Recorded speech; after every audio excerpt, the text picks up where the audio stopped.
La fin de ce journal. Merci de nous avoir suivis. Dans un instant, le débrief du journal avec Serge Alain Autou et ses invités sur le plateau d'Equinox Soir. Serge Alain. Jeudi 25 mai 2023, 100 mm le jour d'après. Il faut dire que les événements de 100 mm remettent sur la table l'épineuse question, notamment de la haine tribale et les propos tribalistes au Cameroun. On a pu voir qu'un problème banal entre deux personnes s'est rapidement transformé en affrontement intercommunautaire. La société civile s'inquiète face à la recrudescence de ce fléau, dénonce notamment les faibles politiques publiques en la matière, de même que l'inertie de la Commission nationale pour la promotion du bilinguisme et du multiculturalisme. Comment sortir ? C'est la grande question pour Equinox Soir. Voilà, madame, monsieur, c'est donc l'essentiel Equinox Soir, deuxième partie. Bonne soirée à vous, Nadine. Bonne soirée à vous, Serge. Rendez-vous demain. 20h. Dans un instant, donc, la suite. Equinox Soir en compagnie de nos invités les mêmes. Charles Ndikam du Mouvement pour la Renaissance du Cameroun. Marcel Gimbel du Parti camerounais La Réconciliation Nationale. Moïse Xavier Mondon, je suis parvenu cette fois, voilà. La société civile, voilà. Et Dr Patrick Griffoué du Rassemblement démocratique du peuple camerounais. Dr Patrick Griffoué, 100 mm. On va aller, avant de rentrer dans les solutions, comment faire pour éviter ça? Parce que vous avez suivi, Charles, il y a eu l'épisode 2019, voilà 2023. Comment faire pour, on va dire, éviter un 100 mm 3?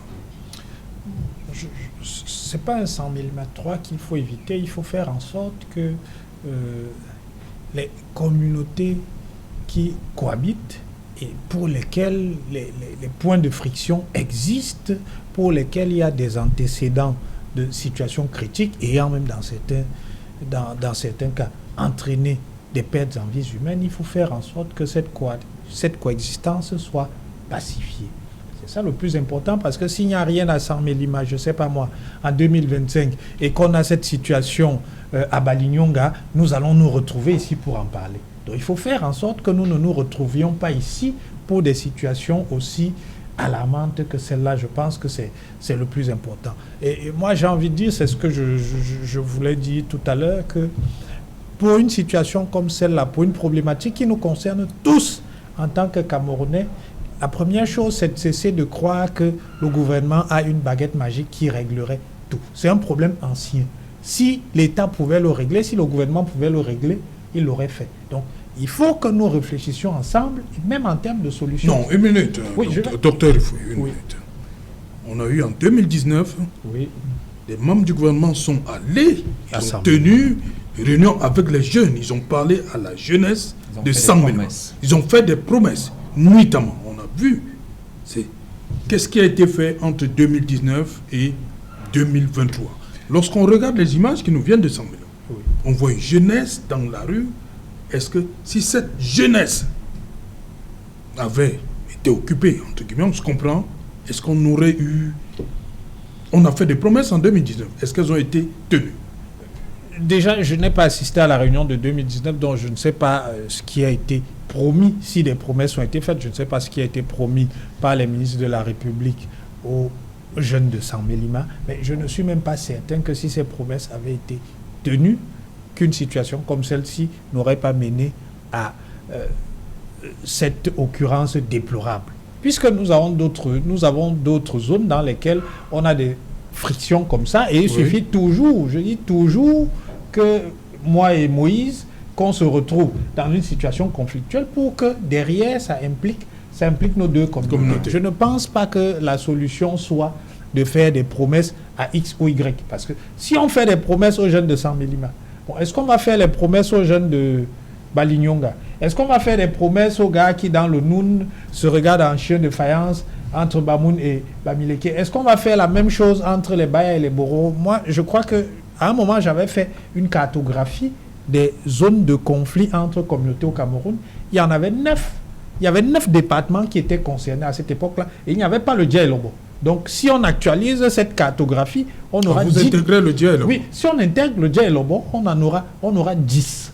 Donc, c'est un problème trop sérieux. Je ne voudrais pas qu'on se limite à 100 000 parce que le problème, ce n'est pas 100 000 Le problème, c'est comment nous faisons pour que les communautés dont nous sommes issus vivent ensemble et qu'à la moindre situation conflictuelle entre Charles et moi, que sa communauté ne se lève pas contre ma communauté. C'est de ça qu'il s'agit. Et je pense qu'en la matière, tu vas t'exprimer, Charles, le plus important, c'est que nous réfléchissions tous ensemble aux solutions qui peuvent nous permettre de régler de manière durable cette problématique-là. Je ne veux pas me limiter, je ne veux vraiment pas me limiter à ce qui s'est passé à Saint-Mélima. Je ne connais pas ce qui s'est dit en 2019. Je ne sais pas si c'est simplement la suite de promesses non tenues. En tout cas, je n'en ai pas l'impression parce que quand on suit le déroulé de ces événements-ci, ce ne sont pas les ministres qui sont mis en cause. Non, du tout. C'est voilà.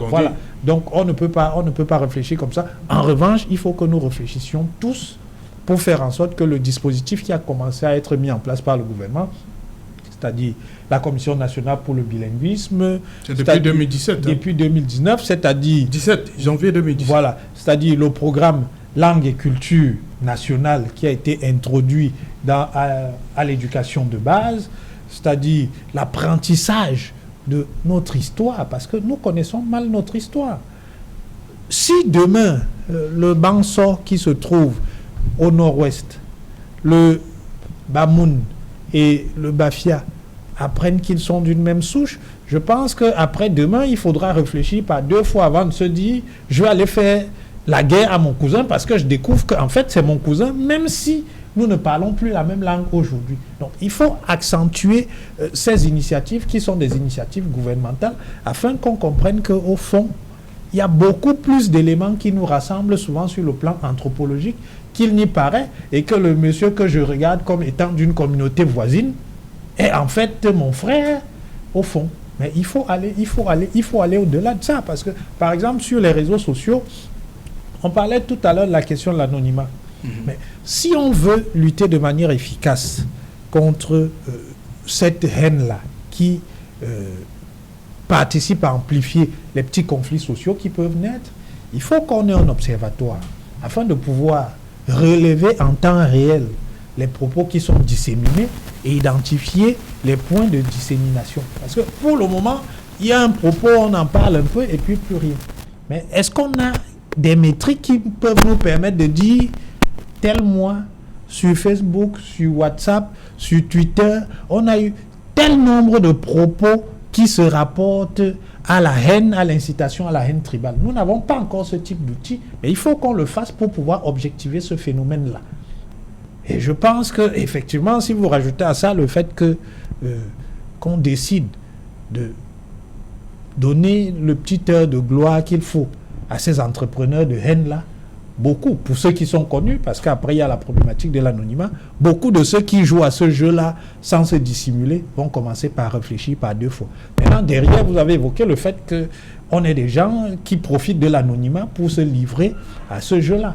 Mais il faut que le gouvernement travaille avec les plateformes pour mettre fin à un anonymat qui va menacer la paix sociale. Parce que je dis, c'est quand même un enjeu national. Et pour ça... Et Patrick, je vais te conforter sur le fait que c'est possible. Qu'est-ce qui se passe? Je vois une vidéo qui, semble-t-il, est devenue virale d'une dame qui est en train de taper un enfant de 3-4 ans, comme si même un chien ne méritait pas pareil traitement. Donc, puisque c'est comme ça qu'on fait ces derniers temps, on essaie de multiplier, d'essayer de partager cette vidéo au maximum pour qu'on puisse identifier cette dame et qu'elle puisse répondre de ses actes. Mais dans les 30 secondes qui ont suivi, j'ai reçu un message de Facebook. Ce qui veut dire que la technologie permet tout à fait ce que tu es en train de dire là. Je ne voudrais pas te couper la parole. Je voudrais dire que si tu es arrivé, toi, à identifier ces 9 foyers, allez, disons 10 aujourd'hui avec le Djaïlobo, la commission des gens là qui prennent pourquoi est-ce qu'il est si dur dans la culture politique camerounaise? Et là, je ne peux m'adresser qu'au RDPC puisque vous avez tout. Pourquoi est-ce qu'il est si dur de rendre compte? Ces gens font quoi depuis qu'ils ont été nommés? Parce que quand on entend, on va revenir aux lignes 94, ligne 57, tout ça là. Bon, je voudrais que le ministre des Finances nous dise, parmi tous ces gens qui ont bénéficié de ces lignes, parce que nous avons vu des images tout à l'heure, des hordes de jeunes, voilà. 10, 20 ans. Vous voulez 100, 200 jeunes, 300 jeunes. Vous voulez me dire que s'ils étaient occupés derrière des chaînes de production dans des usines, ils seraient dehors? Non. Donc il y a un problème quelque part. Il faut déjà que ces élites-là, promesses ou pas, ne se contentent pas de prendre des 4x4, des V8 pour aller au village quand ils ont besoin de leur voix. Hein? Il faut qu'ils donnent du travail aux leurs. Il faut qu'ils donnent du travail aux leurs. C'est de ça qu'il est question. Hein, là-bas comme ailleurs. Parce que je rappelle quand même à tous ceux qui promeuvent cette haine, etc. Mais il y a une tribu, c'est de ceux qui mangent et qui partagent ces lignes-là. Et ça, là-bas, là, ils ne savent pas d'où vous venez, Tokombere ou ailleurs. Ils sont ensemble pour ça. Il faut pas l'oublier. Là, il n'y a pas de tribu. Ngushinge n'est pas du sud-ouest ou de je ne sais pas trop où. Ils sont tous ensemble, mais quelques-uns, une simple poignée. Et ceux-là, aujourd'hui, il faut que, je veux dire, que ce que la République leur a donné, qu'ils le donnent au moins aux jeunes. Qu'ils le donnent aux jeunes. On a vu une image tout à l'heure, mais c'est effarant. Des centaines de jeunes. Ça veut dire qu'à cette heure, ils n'avaient rien à faire. Ils n'avaient rien à faire. Parce que ceux qui étaient... Je ne parle même pas des motos taximans. C'est un jour ouvrable. Oui. S'ils étaient dans des usines, employés à faire quelque chose dans des champs, parce qu'on les a effectivement accompagnés, parce qu'il ne suffit pas des slogans. Parce que j'ai dit, les slogans et les lois, on en a à revendre. Mais dans l'applicabilité. Cette commission dont on parle, quand est-ce qu'elle nous a rendu compte déjà de ce qu'elle fait? On entend qu'elle est sortie, elle a fait ceci, budgétivore. Mais on n'a qu'à annuler cette histoire de l'autre, troisième ou quatrième personnage de l'État là. Ça fait quoi? Conseil économique et social? Rien. Donner du travail aux jeunes. Donner du travail aux jeunes, tout simplement. Quand je dis donner, je m'adresse à toi, à votre parti, puisque c'est vous qui avez tout en main. C'est de ça qu'il est question aussi. C'est que, vraiment, il faut commencer, il faut frapper fort. Je me souviens, quand j'étais petit, j'ai assisté à une ou deux exécutions publiques. Peut-être que nous ne pouvons plus revenir en arrière aujourd'hui parce que le concert des nations fait qu'on va plutôt vers l'abolition. Mais jusqu'à présent, la peine de mort existe au Cameroun. Et je pense qu'on peut la restreindre encore à un certain nombre de cas parce que la violence que nous vivons actuellement dans notre société, et ça je disais tout à l'heure que nous n'analyserons que 100 millimètres. Mais 100 millimètres, des gens se sont levés avec un gourdin ou pour aller casser, pour aller frapper quelqu'un d'autre. Mais tous les jours que le bon Dieu fasse depuis des mois, on tue. Je me dispute avec mon épouse ou ma copine, je tue. Parce que nous ne sommes pas d'accord, parce qu'elle m'a quitté. Je me dispute avec mon camarade, je le tue, parce que je ne suis pas d'accord avec lui. Je suis élève, je rentre, le professeur m'a mal parlé, ou j'estime qu'il m'a mal parlé, je lui donne un coup de couteau, il en meurt. C'est une accumulation de choses, et je dis que là, il n'y aura pas de chapelle politique. Okay. Donc sur ce plan-là, il faudrait qu'on trouve effectivement une base consensuelle sur laquelle on va s'asseoir, on va réfléchir et repenser notre manière de vivre ensemble et qui nous sommes et comment nous devons vivre ensemble. Voilà, on va permettre à tu permets, je n'avais pas terminé. Oui. Mais il est évident que, et je crois que dans le propos du ministre de la Communication, il avait indiqué que le désœuvrement était un des terreaux sur lequel cette haine de l'autre là trouvait son ferment. Donc on ne peut pas nier le fait qu'on ait des jeunes qui sont désœuvrés. Effectivement, c'est toujours commode d'accuser l'autre. L'autre n'étant pas celui qui appartient à ma communauté, mais l'autre étant celui qui appartient à une autre communauté. Et ça, ce n'est pas, je dis, il faut le dire, ce n'est pas spécifique au Cameroun. Ça se passe comme ça, la démonisation de l'étranger. La démonisation de l'étranger, ça se passe comme ça partout. Ailleurs, on va accuser les Chinois d'avoir apporté la maladie, ainsi de suite. Donc, c'est un classique. En France, tout près. Voilà. on connaît ceux qui sont désignés comme les Juifs, ainsi de suite. Oui. Donc, ou les Arabes, pour tout ce qui est fait de droit commun. C'est un classique de la coexistence pacifique. Et justement, ça m'amène à ce que je voulais dire. Il faut faire en sorte que dans nos programmes d'éducation, la lutte contre les stéréotypes et les préjugés raciaux prennent une place importante. Il faut mettre fin à ces préjugés que nous colportons tous les jours. Je dis, c'est pour ça que j'ai dit tout à l'heure, ce problème nous concerne tous. C'est-à-dire, autant nous sommes 5 sur ce plateau, autant ça nous concerne tous à des degrés variables. Si on sort dans la rue, là, ça va concerner tous ceux qui sont dans la rue. Et un enfant qui, de 3 ans à 8 ans ou 9 ans, a appris que c'est pas parce que je suis fâché, la fille n'est pas inférieure à moi, je ne dois pas porter main sur ma soeur ou sur une fille. Il grandit avec cela. Effectivement, c'est à la base. Il faut mettre l'accent sur la lutte contre ces stéréotypes tribaux-là, parce qu'eux aussi, ils nourrissent la haine de l'autre que nous allons cultiver et qui va nous amener à des situations malheureuses comme celle de 100 000. Voilà, d'abord Marcel, vous avez dit qu'il faut les présenter à la télé, ceux-là. Il faut les présenter à la télé. Il faut déjà traquer d'abord. Il faut communiquer là-dessus. Et ceux qui, vous avez dit, les faux profils, qui ne sont pas à l'étranger, comment faire? J'ai dit que l'État a les moyens de sa politique. Il y a les adresses IP, on peut retrouver un faux profil à partir de son adresse IP. Les informaticiens vont nous dire ce qu'il y a lieu de faire. Il y a au niveau du téléphone les adresses MAC, je crois bien. Si les gens sont enregistrés, il y a des adresses MAC, on peut retrouver celui qui est derrière un discours haineux. Alors moi, ce que je veux dire, c'est que je viens d'entendre le docteur Patrick Riffoé qui avoue à Mondovision, devant vos millions de téléspectateurs, que l'État n'a pas les moyens, n'a pas une baguette magique. Alors c'est un aveu d'échec. Alors ce que je veux dire aux Camerounais qui nous regardent... Ce n'est pas un aveu d'échec, Marcel, ce n'est pas un aveu d'échec. Je vous ai écouté, s'il vous plaît, vous me laissez parler. C'est un aveu d'échec. Ce que je veux dire aux Camerounais qui me regardent là, qui nous regardent, qui regardent cette émission, c'est que le représentant du RDPC qui est sur le plateau vient d'avouer qu'ils ont échoué. Alors moi je demande aux Camerounais, de s'inscrire massivement sur les listes électorales. Je demande aux Camerounais le jour dit d'aller voter et de surveiller le vote. Ce n'est que comme ça que nous pouvons, les choses peuvent changer. Si un système a échoué, alors... On en essaie un autre. Ils vont surveiller jusqu'à quel niveau? Lorsque c'est le PV d'Elecom qui fait voix. Non, on va les surveiller même jusqu'à Elecom. On va les surveiller jusqu'à Elecom. Faisons comme en 2018, on va tenir le bidon comme avait dit Cabral. Non, je vais vous parler de mon expérience. Je vais vous parler de mon expérience à moi. En 2018, je veux dire en 2020, j'étais représentante du PCRN dans un centre de vote. Alors, ce qui s'est passé, c'est que j'ai vu des Camerounais qui ont voté en journée. À 18h, ils sont tous revenus.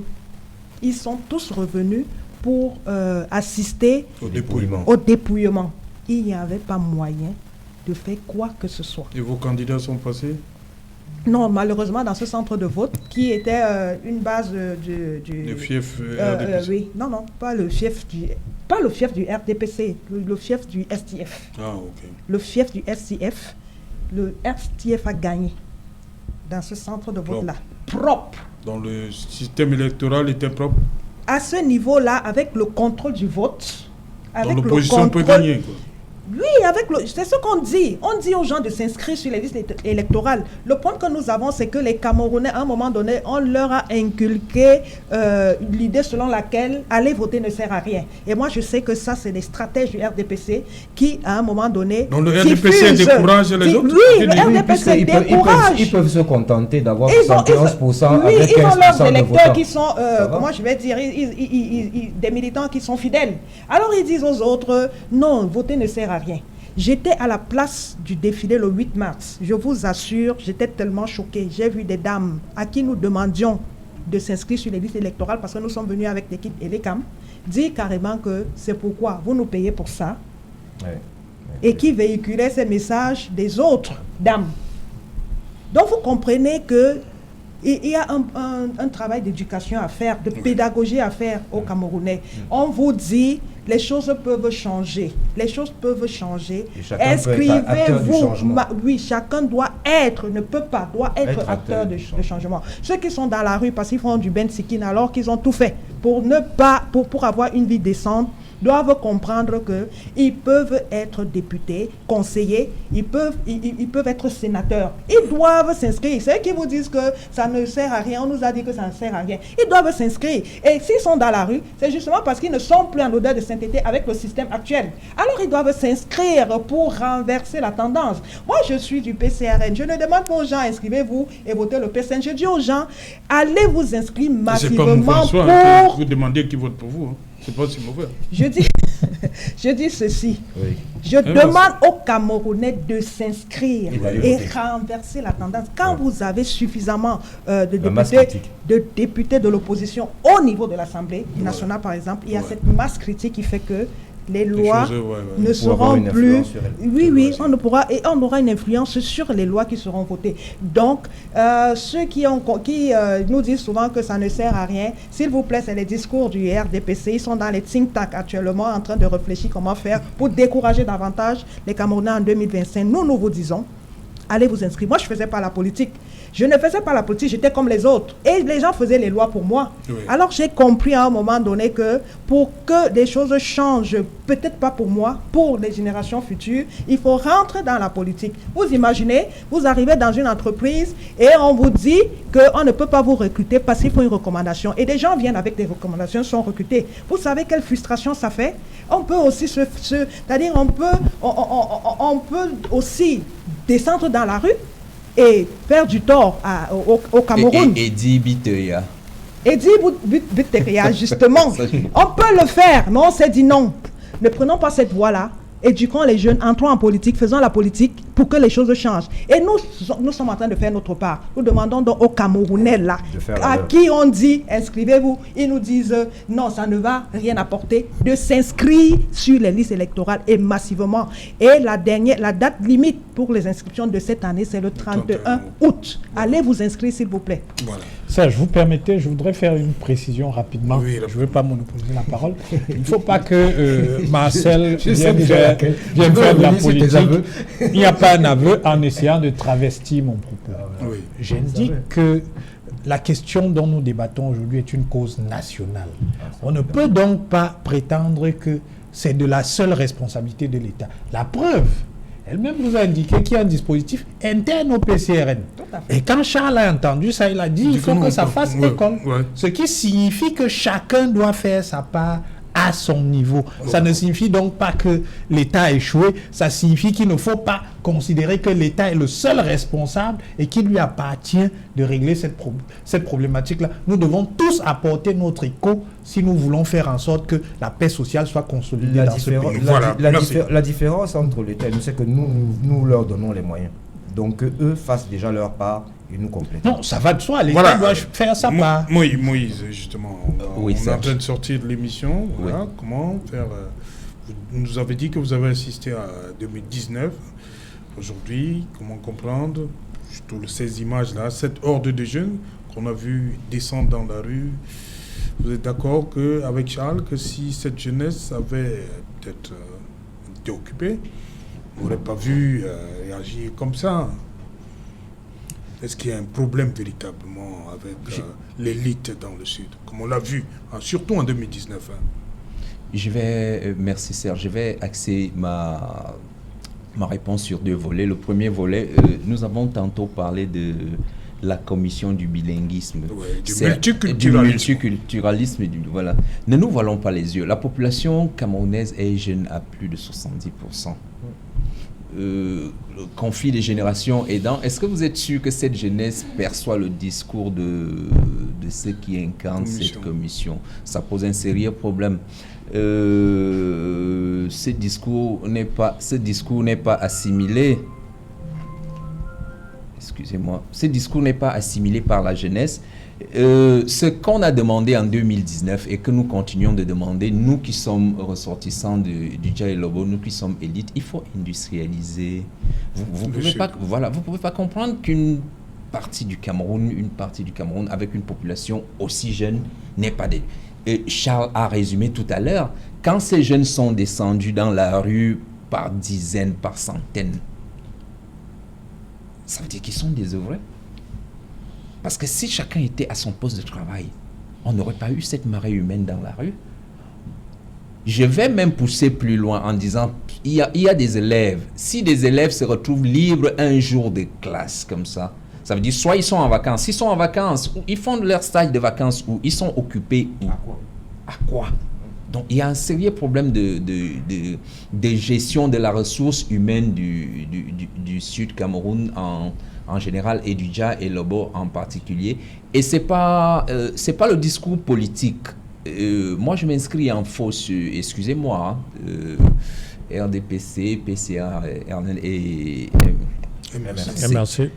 Que l'État donne les moyens à la société civile pour que la société civile les accompagne. Parce que on a beau dire tout ce qu'on a beau dire, mon constat est formel. Je pense que le politique a échoué au Cameroun. Le politique a échoué. Je ne sais pas. C'est eux qui sont au pouvoir, c'est eux qui ont échoué. Je pense que nous avons échoué de ne pas pouvoir les en enlever jusqu'à présent. Le politique a échoué. Il faut que l'État je ne voudrais pas dire qu'on fasse une croix sur le politique, je dis bien, mais qu'on adjoigne la société civile pour accompagner, le discours va peut-être passer. Parce que nous savons un peu ce que le politique fait de la jeunesse, c'est du bétail électoral. C'est si on vient faire des promesses quand il faut faire cela, je ne parle pas uniquement du Dia-Lobo, je parle de tout le Cameroun en général. Il faut donner les moyens à la société civile. Il faut donner les moyens à la société civile, industrialiser ces zones conflictogènes pour qu'on ait plus, occuper la jeunesse pour qu'on ait plus ce qu'on a vu la dernière fois. Voilà. Merci Moïse Xavier. Voilà, c'est moi qui dis merci. Merci à vous, Dr Dufoué. C'est moi qui remercie Equinox Soir pour l'invitation. Voilà. Merci Charles. Oui, merci aux très nombreux téléspectateurs d'ailleurs, parce que manifestement nous sommes fortement suivis à l'étranger, notamment et par la diaspora. Bonsoir à vous. Marcel Yemel, merci d'avoir accepté notre invitation une fois de plus. C'est moi qui dis merci, ces gens-là, d'avoir été sur ce prestigieux plateau avec d'éminents débatteurs. Vous dites que c'est la commission quoi, PCS, CES Comité d'éthique scientifique. Comité qui poursuivait certains militants. Oui, dès que je suis... Vous quand j'ai l'occasion. Vous avez l'occasion. Oui, parce que profite. Je suis pas ils savent que vous ne regardez pas tout le temps. Il profite de son manque d'attention. Oui. Okay. Pour envoyer Voilà. les Merci. Voilà. Madame, Monsieur, nous sommes arrivés au terme de ce numéro Equinox. On se retrouve demain lorsqu'il sera 19h. Bonsoir. 100 millimètres.